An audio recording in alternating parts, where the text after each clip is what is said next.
Well, hi class, we're right in the middle of week 6. That's the module on structure. And so in today's meeting, really 3 things that I want to talk about. I want to go over topic selection. I just finished grading all of your topic selection assignments that you turned in. I thought you did a really good job on that. Lots of really cool topics. So just a couple comments on topic selection. Then, since the next presentation that you're going to give is the critic speech, that's right around the corner. You're going to start that next week. I just want to give you an overview of that assignment so you have a good idea of what that speech is all about. And then finally, I have just a couple things I want to say about structuring and outline, give you a couple tips just to kind of review some of the stuff that you're learning in the week 6 module on structuring speech. But first, let's talk about topic selection. Again, I thought that you all did a really good job. The one thing I do want to mention, and I mentioned this on several of the assignments that were turned in where you listed those 10 topics, you want to make sure that when you're coming up with topics for a presentation, that that topic can be fully covered in the time allotted for the presentation. And you want to make sure that you narrow your topic enough so that when you go to get research on the topic, you're going to be able to find information that you can use immediately, as opposed to if your topic is too general, now I have to sift through a lot more information to get the stuff that I need. So anytime I'm thinking about a topic for a speech, I want to make sure that that topic is narrow enough so I can cover it in 5 to 6 minutes and I can find specific information on the topic. For example, I saw this on a couple of the topic lists that you turned in. Let's say you're really into cars, so I'd like to do a speech on cars. But do you think you could fully tell us everything we need to know about cars in a 5-minute presentation? Probably not. So that's an indication that you would need to narrow the topic.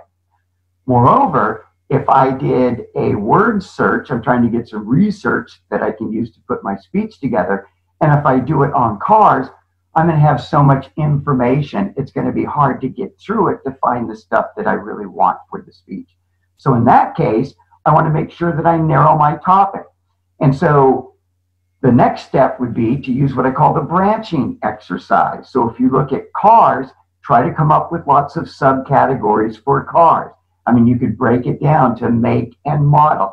So it could be that you start off, I'd like to do a speech on cars, but you end up with your speech topic specifically being, I'm going to do a speech on the Ford Mustang. So now I have a much more specific target. It'll make it easier for me to find research that I can actually use, and I'll have a better chance of covering more specific information in the time allotted for the speech. So make sure that you always narrow your topics so it really helps you when you get to the research effort.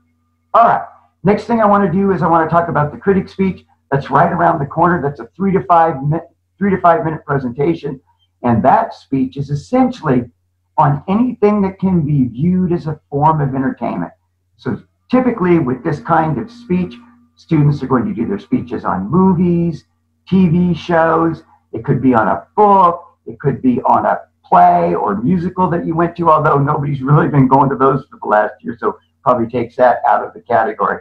Also, too, speeches on restaurants are cool as well. So anything that can be viewed as a form of entertainment. Video games would be another topic that could work for a critic speech. And essentially what you're going to do in that speech, 2 things, and you'll do this in the body of the speech. You'll first describe whatever the form of entertainment is. Let's say you do a speech on a movie. So you're going to tell us a little bit about the movie, right? Now, in that description, don't give away the whole movie, right? What I'm hoping will happen, a lot of you are going to do speeches on shows that you've been watching on Netflix that maybe we haven't heard of. So maybe after hearing your speech, cool, I'm going to check out that show. So remember, when you're describing whatever it is that you're doing your speech on, if it's on anything that deals with the story, movie, TV show, book, just give us an overview, right? Don't give us all the details. Don't tell us the main character dies at the end. Don't ruin whatever that form of entertainment is.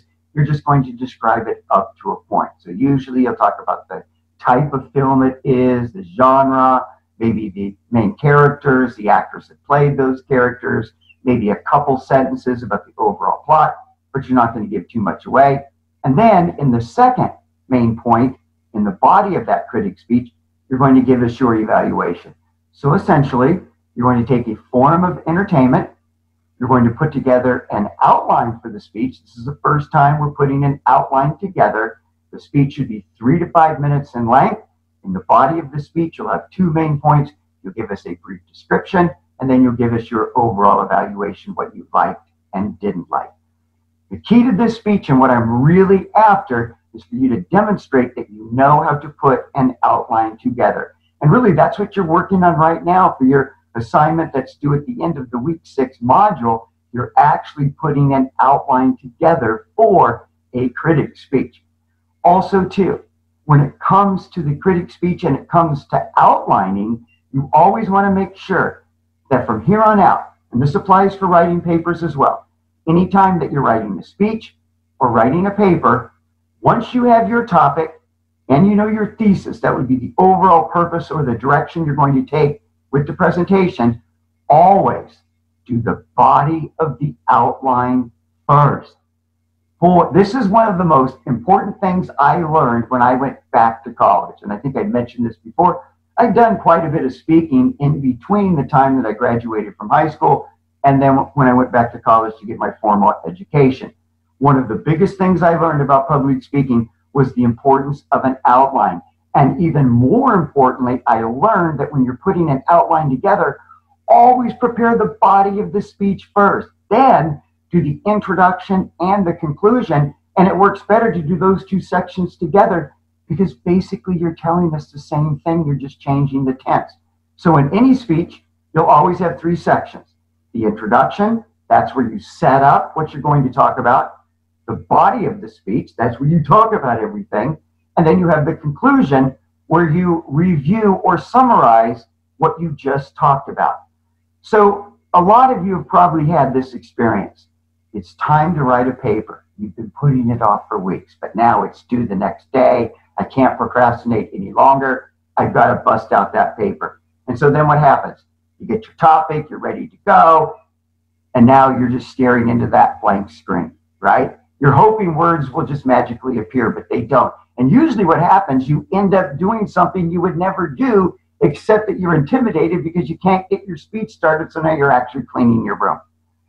To prevent that, start with the body first. And if you think of it logically, if what you're doing in an introduction is you're going to set up what it is that you're going to talk about, doesn't it make sense that you could probably do that more effectively if you know specifically what you're going to talk about? Most of the information that you'll put in your introduction will be information that you'll take from the body of the speech. So from here on out, trust me on this, it'll save you hours and hours of time. You'll never be staring into that blank screen again. Always prepare the body of the speech first. Once that's done, now do the introduction and the conclusion together. And it works better when you're doing the intro and conclusion together because all you're doing is changing the tenses. What you're saying, the content is pretty much the same. It's just in the intro, here's what I'm going to talk about. In the conclusion, here's what I just talked about. So really, you're just changing the tenses. So when it comes to outlining, and you can learn this for the critic speech, you always want to make sure you start with the body of the speech first. All right. So today we talked about topic selection. We want to make sure those topics are nice and narrow. Little overview of the critic speech. And then we also talked about the importance of structuring the speech. You always want to make sure when you're putting that outline together, start with the body of the speech first, then the intro, then the conclusion. And for those of you that haven't completed this week's assignment where you're putting together a sample outline, make sure you try that strategy. Once I know my topic, now I'm going to write my body. Here's my description. Here's my evaluation. Then I'll use that information to set the speech up by writing my introduction and then writing my conclusion. I hope this helps, kids. You're doing a great job. Hang in there, and I'm really looking forward to next week where I get to see you guys speak again. That's really been special. Just in the weeks that we've had the course so far, I'm seeing some nice improvement with each of you. So So keep working, keep maximizing your full potential. And to do that, you want to make sure that you're putting your best effort into every assignment that you're doing. All right? We'll see you guys next week. Take care.